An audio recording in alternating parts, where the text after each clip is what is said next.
Pitch ভাই style Islamic গল্প 1 মায়ের দোয়ার ওজন। ব্যাকগ্রাউন্ডে স্লো কোরআন রেসিটেশন বা দুঃখের হালকা সাউন্ড। ভাইরে, মা যে কি জিনিস এইটা যারা হারাইছে তারাই জানে। একজন যুবক নবীজির দরবারে আসছে, চোখ ভেজা, কণ্ঠ কাপা। কইল, ইয়া রাসূলুল্লাহ, আমি আমার মায়ের খিদমত করতেছিলাম, উনাকে উঠে উঠায়া নিজে হেঁটে হেঁটে হজ করতেছিলাম। এক সময় দেখি মা চুপ, ডাকি কিন্তু মা আর জবাব দেয় না। একটুখানি থেমে ড্রামাটিক পজ। সে কাঁদতেছে, বলে, আমি কি আর মাকে কখনোই দেখতে পারবো না?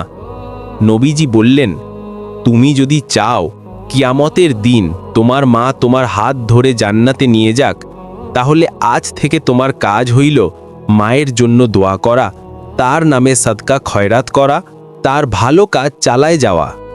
ভাই, মা চলে গেলেও মায়ের আমল বন্ধ হয় না যদি তুই সন্তান হয়ে ঠিকঠাক থাকিস। মা শুধু গর্ভেই জন্ম দেয় না, মা জান্নাতের দরজাও খুলে দেয়। মায়ের জন্য একটু দোয়া কর ভাই। আজ